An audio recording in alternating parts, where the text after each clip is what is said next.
नमस्कार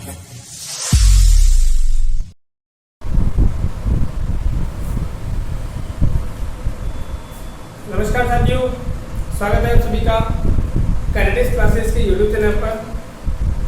तो विद्यार्थियों, हम पढ़ रहे थे वीर शिरोमणि महाराणा प्रताप के लिए, ठीक है। तो उस कड़ी में हम लोग एक बात और डिस्कशन करना चाहेंगे, जो मैंने आपको वीडियो नंबर 3 में बताया था। महाराणा प्रताप 03 आप पहले देखिएगा। उसमें मैंने आपको बताया था कि चित्तौड़ पर अकबर ने आक्रमण किया 1567-68 में। उस इतिहास के बारे में आज हम लोग जानेंगे कि किस प्रकार से वो आक्रमण हुआ, कैसे जो है हमारे क्षत्रिय या राजपूती सैनिकों ने उनका मुगलों का जो है वो सामना किया।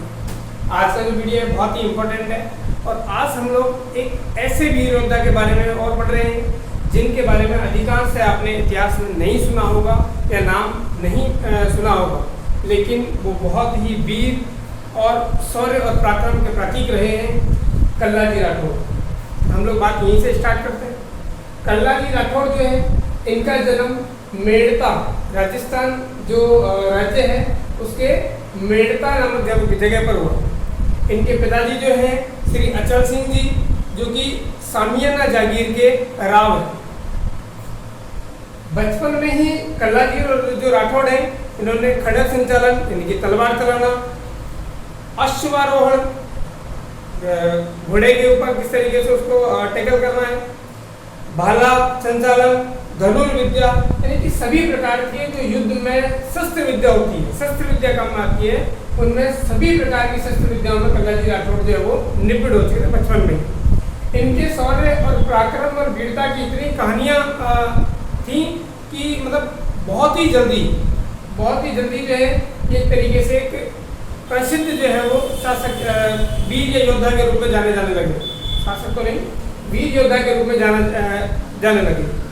एक दिन जो है ये अपनी भाभी के तानों को सुनकर के या दुखी होकर के उनसे जो है वो क्रोधित हो जाते हैं और मेड़ता को छोड़ देते हैं या मेड़ता से चले जाते हैं, और ये जाते हैं चित्तौड़गढ़। और चित्तौड़गढ़ उस समय जो राणा है वो महाराणा उदय सिंह है। तो ये चित्तौड़गढ़ जाते हैं, और चित्तौड़गढ़ में इनके जो काका हैं जयमल जी राठौड़, वो उस समय चित्तौड़ के सेना नायक हैं या सेनापति हैं।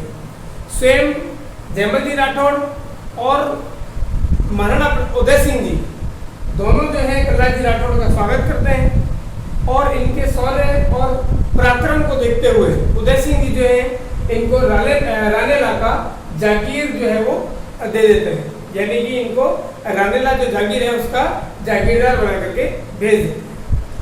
अब कल्लाजी राठौड़ जो है वो जब चित्तौड़ से और रानेला जा रहे हैं अपने मित्रों के साथ में, अपने साथी सैनिकों के साथ में जा रहे हैं, तो तेज बारिश के कारण जो है इनको एक जगह है शेरगढ़, वहां पर इनको जो है वो शिवगढ़ है, शिवगढ़ जो है वहां पे इनको भारी बारिश के कारण रात्रि में विश्राम करना पड़ा। और वहीं पर जो है यानी कि रात्रि विश्राम के लिए रुके हैं, तो वहीं पर इनकी जो मुलाकात है वो बागड़ राज्य की राजकुमारी कृष्णकांता से हो जाता है। जब बारिश थमी तो उसके बाद में ये रानेला पहुंचे, और जब ये रानेला पहुंचे तो इनका जो है वो जनता के द्वारा जो है वो पूरे विधि विधान के साथ में जो है वो धूमधाम के साथ में इनका राज्याभिषेक किया गया। उसके बाद में शिवगढ़ जो है वहाँ के जो शासक हैं या राठौड़ हैं, वो अपनी पुत्री जो है कृष्णकांता जो है राजकुमारी, उनके जो पिताजी हैं, वो अपनी पुत्री की भावनाओं को समझ करके कल्लाजी राठौड़ के लिए उनका विवाह के लिए श्रीफल भेजते हैं या उनके लिए रिश्ता भेजते हैं। तो कल्लाजी राठौड़ जो है उनका यानी कि रिश्ता जो है वो कृष्णकांता जी के साथ में निश्चित हो जाता है। विवाह की तय तिथि के दिन, जिस दिन इनका विवाह होने वाला है, उस दिन जिस दिन भी तिथि है उस दिन कल्लाजी राठौड़ जो है वो दूल्हे के वेश में बिल्कुल सज करके दूल्हे की पोशाक में और घोड़े पर सवार होकर के जो है वो शिवगढ़ जाते हैं कृष्णकांता जी से विवाह करने के लिए। जब ये दूल्हे के उसी वेश में घोड़े पर सवार होकर के और तोरण मारने वाले होते हैं, और उसी समय जो है इनको एक सैनिकों के द्वारा खबर सुनाई जाती है कि या संदेश दिया जाता है कि चित्तौड़ पर जो है वो आक्रमण ने भारी सेना, अकबर ने जो है चित्तौड़गढ़ दुर्ग पर भारी सेना के साथ आक्रमण कर दिया। कल्लाजी राठौड़ ने कृष्णकांता जी के साथ में विवाह संपन्न किया और उसी समय वे यानी कि बरमाला इन्होंने पहनी थी।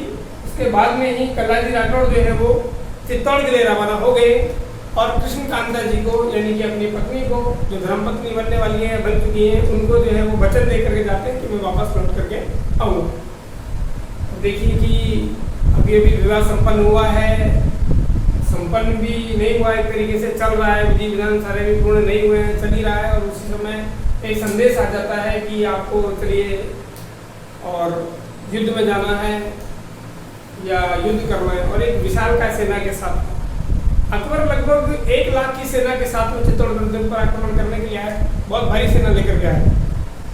कल्लाजी राठौड़ उसी समय चल जाते हैं। आप खुद ही जानिए कि इस व्यक्तित्व का या ऐसे योद्धाओं का इतिहास जो है हमें कभी नहीं पढ़ा है। शायद मैंने अपनी किसी भी बुक में, इतिहास की बुक में जो है, या हम लोग जब छोटे बचपन में पढ़ते हैं, पहली, दूसरी या चौथी, पांचवी, छठी, सातवीं, कभी इनका नाम जो है मैंने नहीं सुना, या यकीनन मुख्यतः आपने भी नहीं सुना होगा।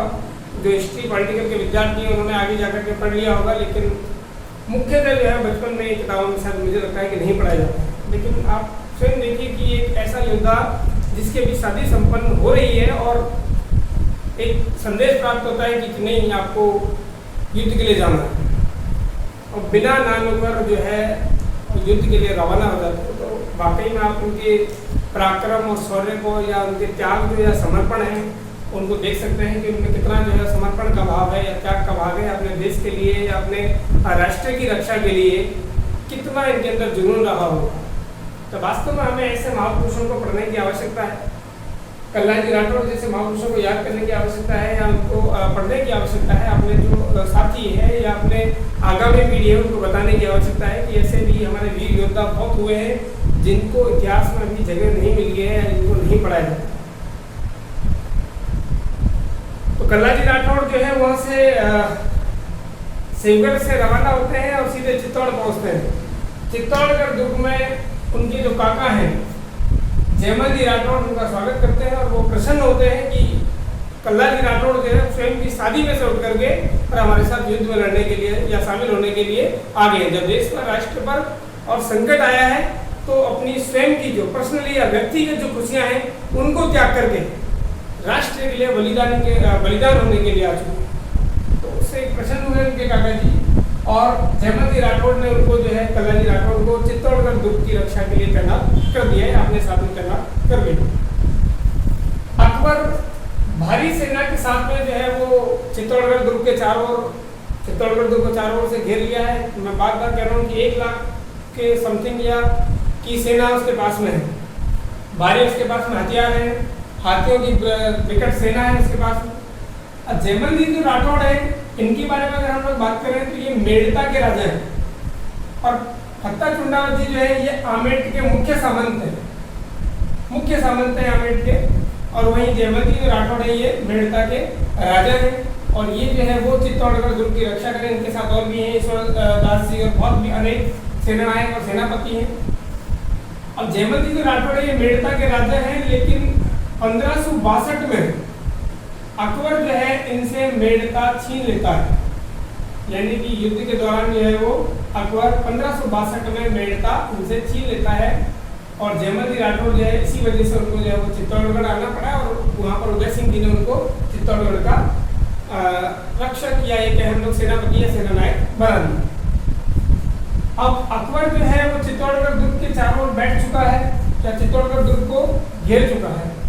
अकबर लगातार ये प्रयास कर रहा है चित्तौड़गढ़ की दीवारों को गिराने का, लेकिन चित्तौड़गढ़ दुर्ग जो है वो एक ऊंचाई पर है और विशेष सुरक्षित है, यानी कि उसकी दीवारें जो है वो बहुत ही मजबूत है, तो अकबर उनको तोड़ नहीं पाता है। और अगर कहीं से दीवारों को वो तोड़ भी देता है तो जयमल राठौड़ जी जो है ये रातों रात उन दीवारों को पुनः भरवा देते हैं या पुनः तैयार बनवा देते हैं।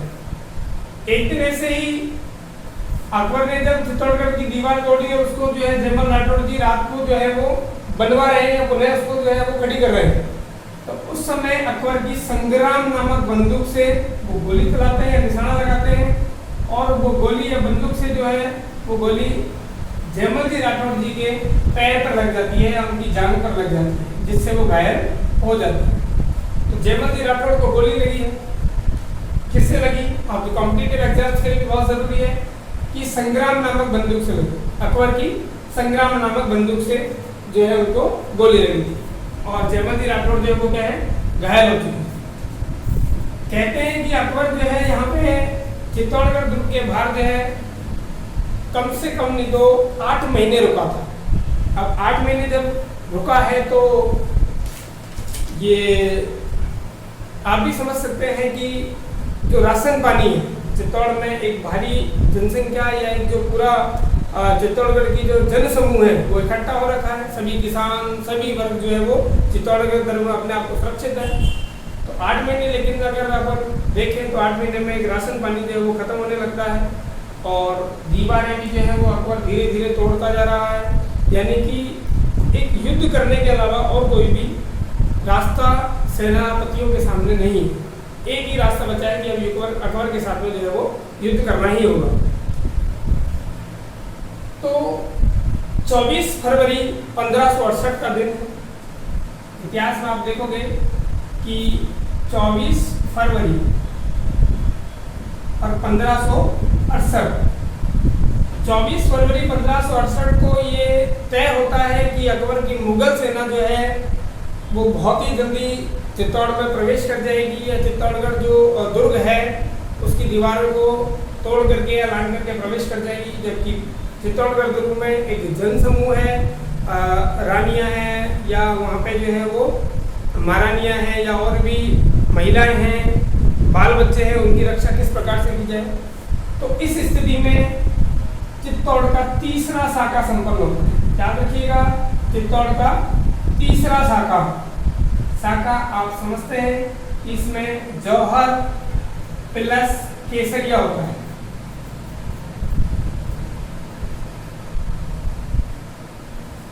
जितनी भी रानियां महारानियां होती हैं वो जौहर करती हैं, यानी कि मुगल सैनिकों से। मुगल सैनिक नहीं है, वो आक्रांता है। वो युद्ध करने के बाद में, युद्ध जीतने के बाद में लूटपाट मचाते हैं, बच्चों के साथ में, महिलाओं के साथ में, उनको उन्माद करने में पता नहीं क्या मजा आता है। तो एक उन्माद फैलाते हैं, क्रूर प्रवृत्ति के जो है वो सैनिक आक्रांता है। इसलिए उन मुगलों से या आक्रांताओं से रक्षा के लिए महिलाओं को जो है वो जौहर करना होता था। जीते जी जो है वो जलती हुई अग्नि में अपने आप को समर्पित करना होता था। तो 24 फरवरी 1568 को चित्तौड़ का तीसरा साका जो है या जौहर जो है वो संपन्न होता है। और ये जौहर जो है ये फत्ता चुंडावत जी की पत्नी के नेतृत्व में संपन्न होता है। कहते हैं कि फत्ता चुंडावत जी ने ही फत्ता जो चुंडावत जी है उन्होंने ही अपने बच्चों के लिए, पत्नी और उनकी माता जी ने भी उसमें जौहर में भाग लिया था, उनके लिए जो है वो चिताएं तैयार की थी। तो आप देखिए कि एक वीर योद्धा अपनी माता जी के लिए, अपनी पत्नी के लिए, अपने बच्चों के लिए स्वयं जो है जीते जी स्वयं उनकी रक्षा के लिए जो है वो चिता तैयार कर रहा है और अपने कर्तव्य के लिए बलिदान। उनको मालूम है कि वो युद्ध में जाएंगे तो बच नहीं पाएंगे, युद्ध में अगर जाएंगे तो वो बच नहीं पाएंगे, इनको मालूम है। इसलिए वो अपने जो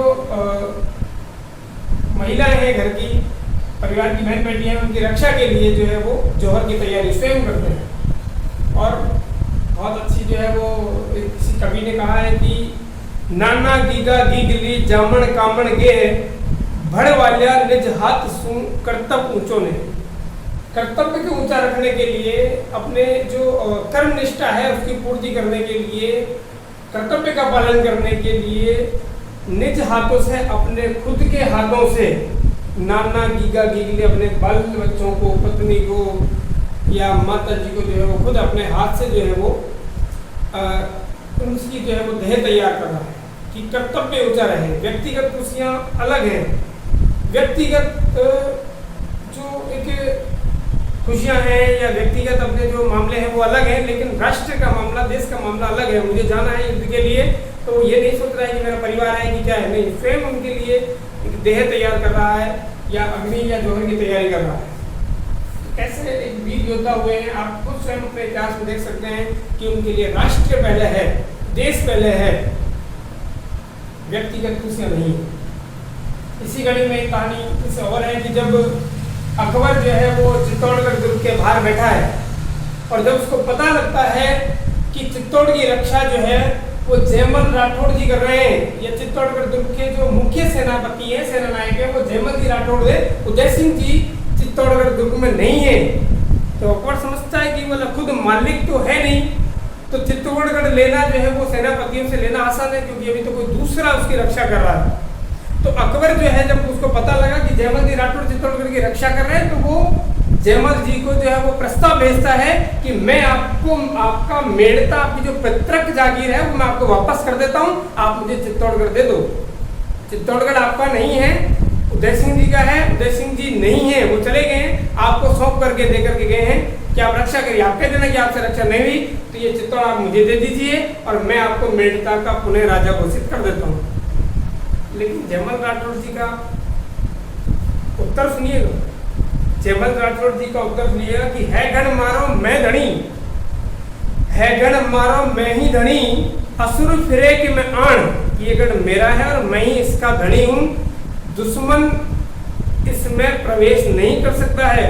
ऊंचा क्यों चित्रकूटरी, ऊंचा यानी कि चाबी इस चित्रकूट की, यानी कि इस चित्तौड़गढ़ दुर्ग की, इस किले की, ऊंचा यानी कि चाबियां, दीदी मोहे दीवान, दीवान यानी कि एकलिंग जी के जो दीवान हैं महाराणा उदय सिंह जी, वो चाबियां मुझे दे करके गए हैं, तो मेरे रहते हुए आप चित्तौड़ में प्रवेश नहीं कर सकते हैं, मेरे मरणोपरांत ही आप चित्तौड़ में आ सकते हैं। ये जयमल जी राठौड़ जी का जवाब है अकबर के लिए। और जब अकबर को ये पता लगता है कि जयमल जी राठौड़ जी ने ये जवाब दिया है, तो वो पुनः उनको प्रलोभन देते हैं कि मैं आपको मेड़ता तो देता ही हूँ, साथ में आपको नागौर भी दे देता हूँ, कि नागौर भी मैं आपको दे देता हूँ, मेड़ता तो दे रहा हूँ, साथ में आपको नागौर भी दे देता हूँ, तो आपको दोनों पर राज कर लीजिए, लेकिन मुझे चित्तौड़गढ़ दे दीजिए। तो पुनः आप जो है जवाब सुनिएगा जयमल राठौड़ जी का, कितने कर्तव्यनिष्ठ हैं वो, दूसरे की चीज के लिए, खुद की नहीं है, दूसरे की चीज के लिए, कि मेरे रहते हुए चित्तौड़गढ़ दुर्ग में कोई प्रवेश नहीं कर सकता। आप फिर से सुनिएगा कि क्या उन्होंने जवाब भेजा है कि भूख ना मेटे मेड़तो, भूख ना मेटे मेड़तो, ना मेटे नागौर, रजबट भूख अनोखड़ी, मरिया मिटे चित्तौड़। कि मेड़ता और नागौर से मेरी भूख नहीं मिटने वाली है, रजबट भूख अनोखड़ी, ये रजपूती भूख है, ये क्षत्रियों की भूख है, ये वीरता की और त्याग की भूख है, कि मेरे मरते हुए, मेरे जीते जी जो है चित्तौड़ में आप प्रवेश भी नहीं कर सकते हो, चित्तौड़ की तरफ देख भी नहीं सकते, मेरे मरने के बाद ही चित्तौड़ में प्रवेश कर सकते हो, मेरे रहते हुए नहीं। तो आप देख लीजिए कि इतिहास में किस प्रकार के वीर और योद्धा हुए, दूसरों की चीजों के लिए भी या अपने राष्ट्र के प्रतीकों के लिए जो है कितना उनका समर्पण का भाव है, मरने मिटने के लिए तैयार हैं। 24 फरवरी 1568 को जो है वो जौहर संपन्न होता है, 24 फरवरी 1568 को जौहर संपन्न होता है, और अगले ही दिन यानी कि 25 फरवरी 1568 को केसरिया बाना पहन करके,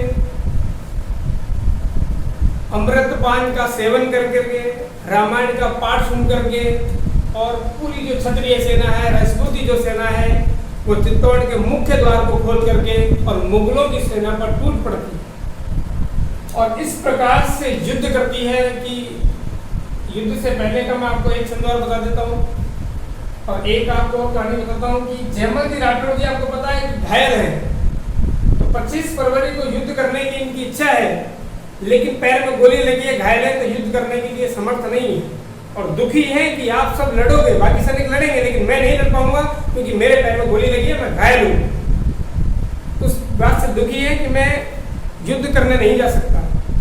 तो जब ये दुखी हैं तो इनके जो भतीजे हैं कल्ला जी राठौड़, वो कहते हैं कि काका चिंता मत करिए, आप मेरे कंधों पर बैठ करके युद्ध करिए। तो देखिए आप क्या इतिहास है कि कल्ला जी राठौड़ जी के कंधों पर जयमल जी राठौड़ युद्ध करके अपनी इच्छा की पूर्ति कर रहे हैं कि युद्ध करना चाहते हैं, लड़ना चाहते हैं, वीरगति को प्राप्त करना चाहते हैं। तो कल्ला जी राठौड़ जी के कंधों पर बैठ करके जयमल जी राठौड़ जी जो है वो युद्ध कर रहे हैं। और आप इतिहास देखिएगा, इतिहास पढ़िएगा तो उसमें आपको मालूम पड़ेगा कि कल्ला जी राठौड़ और जयमल जी राठौड़ ने इस प्रकार से युद्ध किया है कि पूरी मुगल सेना के अंदर, मुगल आक्रांताओं के बीच में जो है वो मारकाट मचा दी। 4 हाथों से लड़े, 2 हाथ तो कल्ला जी राठौड़ जी के और 2 हाथ उनके कंधों पर बैठे हुए जयमल राठौड़ जी के, जो 60 साल के हैं, लेकिन विकट तरीके से अपने जो शत्रु हैं उनका संहार कर रहे हैं।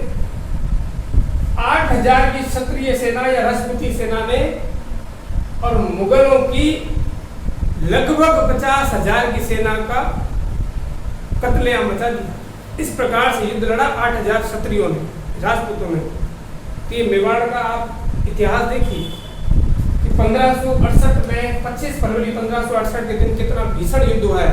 स्वयं अकबर इस युद्ध को देख रहा है कि कल्ला जी राठौड़ और जयमल जी राठौड़ जो है वो किस प्रकार से युद्ध कर रहे हैं और किस तरीके से मुगल सेना का संहार कर रहे हैं।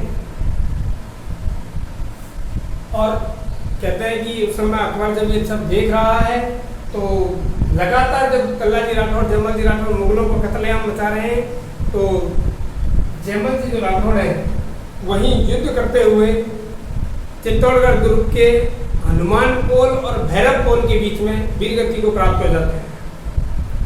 वहीं हनुमान पोल और भैरव पोल के बीच में ही जो कल्ला जी राठौड़ है उनका एक पीछे से एक मुगल जो आक्रांता है वो कल्ला जी राठौड़ का जो धड़ है उसको अलग कर देता है। लेकिन फिर भी कल्ला जी राठौड़ का धड़ अलग हुआ है, लेकिन दोनों हाथों में तलवार है और उनका कबंध लड़ रहा है, शरीर लड़ रहा है, धड़ नहीं है उनके पास में, लेकिन पूरे शरीर ने, उस कबंध ने इस प्रकार से पुनः कत्लेआम मचाया मुगल सेना में। जैसे वो धड़ के साथ लड़ रहे थे उसी प्रकार से बिना धड़ के भी लड़ते रहे और मुगलों का फिर से संहार करते रहे। ऐसे वीर योद्धा के बारे में नहीं पढ़ाया जाए, इनका इतिहास नहीं जाना जाए तो कैसे आप ये समझ सकते हैं कि अपने इतिहास की कैसी जो है वो दुर्गता है कि हमें ये नहीं पता है कि कल्ला जी राठौड़ जो है इस प्रकार का युद्ध। और इतिहास में कल्ला जी राठौड़ जो है उनको 4 हाथ का देवता कहा गया है।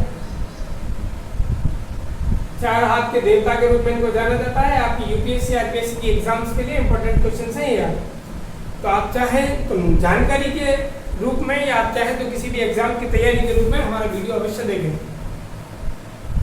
4 हाथ के देवता के रूप में कल्ला जी राठौड़ को जाना जाता है इतिहास में। कल्ला जी राठौड़ जी का कबंध लड़ रहा है और कबंध जो है जब लड़ते लड़ते जो है वो विषत हो जाता है तो उस समय जो है वो या तो उनको जो है कल्ला जी राठौड़ को और इनके पुनः रानेला पहुंचाया जाता है। पुनः इनको रानेला लेकर के जाया जाता है नीले घोड़े पर, और उसी वेशभूषा के अंदर 2 हाथों में तलवार है, उनके अंदर नीले घोड़े पर इनको कहाँ पर ले जाया जाता है, रानेला ले जाया जाता है जो उनकी जागीर है या उस जागीर के वो जागीरदार है। जब शिवगढ़ की राजकुमारी, आप देखिएगा पीछे मैं बात करके आया हूँ कि शिवगढ़ की राजकुमारी कृष्णकांता जी से जब ये विवाह संपन्न कर रहे थे, उनको वचन देकर के आए थे। जब ये कृष्णकांता जी को पता चला कि उनका धड़ अलग हो चुका है, लेकिन कबंध लड़ते लड़ते जो है वो रानेला जा पहुंचा है या उनके जो कबंध है उनको रानेला लेकर के जाया गया है, तो उसी कृष्णकांता जी ने पूरे दुल्हन के वेश में अपने आप को पूरी तरीके से दुल्हन के रूप में सजा करके या दुल्हन के वेश में जो है वो रानेला के लिए रवाना हो जाती है और रानेला में वो सती को प्राप्त करती हैं। कल्ला जी राठौड़ का जो कबंध है उसको अपने गोद में लेकर के और अग्नि में सती हो जाती है। अब देखिए आप इतिहास की ऐसी राजकुमारी या महारानी है कि जिन्होंने अपने पतियों के साथ में जो है वो सती किया कि उनका जो पति है वो युद्ध के दौरान जो है वो वीरगति को प्राप्त हो चुके हैं, तो उनके साथ में अपने आप को भी त्याग दिया है कि इस संसार में जगत में हमारा भी कुछ नहीं है जब हमारे पति चले गए। देखिए आप पति के प्रति या उनके प्रति उनकी कितनी सच्ची श्रद्धा रही है कि स्वयं जो है वो चलती हुई अग्नि के अंदर जो है वो कल्ला जी राठौड़ का कबंध लेकर के बैठ जाती है। तो तीनों जो आपके महानायक हैं, आप इनको सेना नायक नहीं महानायक कह सकते हैं, जो चित्तौड़गढ़ दुर्ग की रक्षा कर रहे थे और रक्षा करते करते करते करते जो है पत्ता जो चुंडावती है ये रामपुर के पास है, चित्तौड़गढ़ दुर्ग के रामपुर के पास में वीरगति को प्राप्त हो जाते हैं।